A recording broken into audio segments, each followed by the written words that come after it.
कहानी की शुरुआत होती है बड़े घर की एक भारी सुबह से, जहां घर के सभी लोग नाश्ता करने के लिए डाइनिंग टेबल पर बैठे हैं। खाना तो बहुत गर्म है, लेकिन माहौल बिल्कुल ठंडा और तनाव से भरा हुआ है। पोल्टू खड़ा है, दोनों हाथ टेबल पर टिकाए हुए। उसके चेहरे पर गुस्सा और आंखों में अहंकार साफ झलक रहा है। पूरी डाइनिंग हॉल पर उसकी आवाज और मौजूदगी का दबदबा है। घर के बाकी लोग चुपचाप बैठे हैं, जैसे किसी तूफान से पहले की खामोशी हो।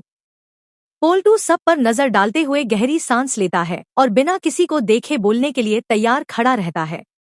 पारो चुपचाप टेबल के कोने पर बैठी है। आंखों के नीचे गहरे काले घेरे हैं, जैसे पूरी रात रोती रही हो। मछली बहू हाना नाश्ता परोस रही है, लेकिन उसका मन बिल्कुल भी वहां नहीं है। अचानक पोल्टू जोर से प्लेट टेबल पर रखता है और कहता है, बस, बहुत हो गया ये ड्रामा। कोर्ट से डिवोर्स की डेट आ चुकी है। पूरी टेबल पर सन्नाटा छा जाता है। पारो का हाथ कांप जाता है, उसकी आंखों की चमक पल भर में गायब हो जाती है। पोल्टू ठंडे अंदाज में कहता है, पारो, कल तुम्हें मेरे साथ कोर्ट चलना होगा।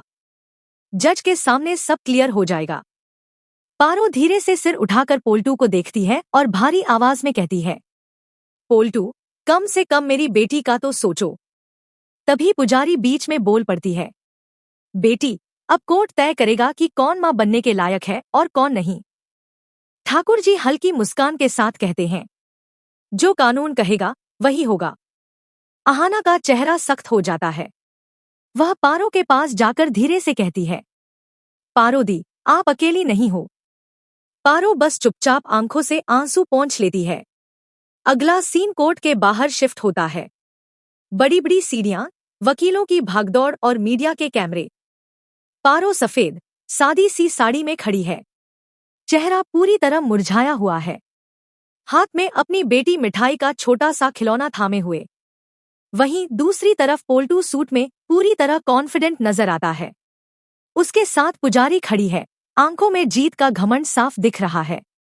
जज के कोर्ट रूम में आते ही सभी खड़े हो जाते हैं और सुनवाई शुरू होती है। पारो का वकील खड़ा होकर कहता है, माय लॉर्ड, मेरी क्लाइंट ने अपनी पूरी जिंदगी इस घर को दे दी है, इसलिए वह एलिमनी की मांग करती है। कोर्ट रूम में हल्की सी फुसफुसाहट फैल जाती है।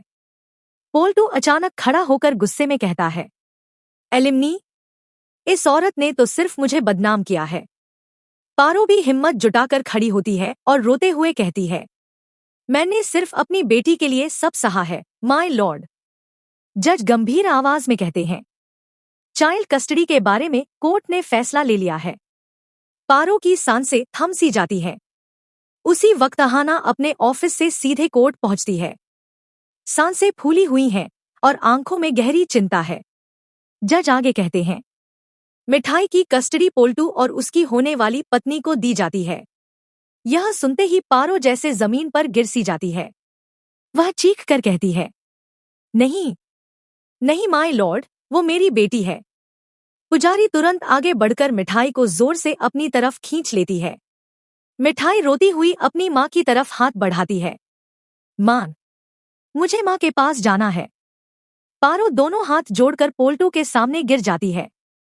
पोल्टू, मैं हाथ जोड़ रही हूँ। मेरी मिठाई मुझे वापस कर दो।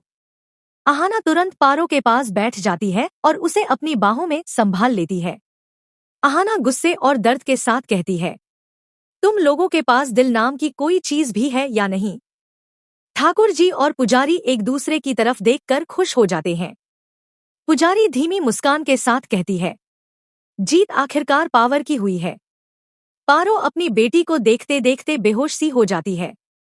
कोर्ट रूम में गहरा सन्नाटा छा जाता है। सिर्फ मिठाई के रोने की आवाज गूंजती रहती है। यह सब देखकर आहाना की आंखों में आंसू नहीं, सिर्फ आग है। दोस्तों, यह सिर्फ शुरुआत है। आहाना और पारो का पोल्टू के खिलाफ प्लान अब शुरू होने वाला है। अब दोनों मिलकर पोल्टू और ठाकुर जी को ऐसा सबक सिखाएंगी कि उनकी हालत खराब हो जाएगी। लेकिन सवाल यह है, क्या पोल्टू की साजिश इतनी आसानी से नाकाम हो जाएगी? और क्या मिठाई वापस पारो को मिल पाएगी? जानने के लिए वीडियो को लाइक करें और हमारे चैनल टेली साजिश को सब्सक्राइब करें। अब कहानी यहीं खत्म नहीं होती। अब शुरू होगा असली खेल। क्या अहाना अपनी बहन की बेटी वापस दिला पाएगी या पावर फिर से जीत जाएगी? अगर आप चाहते हैं सच्चाई सामने आए तो वीडियो को लाइक करें। कमेंट में बताएं क्या कोर्ट का फैसला सही था। और ऐसी दमदार कहानियों के लिए चैनल तेली साजिश को अभी सब्सक्राइब करें, क्योंकि अगला एपिसोड और भी खतरनाक है।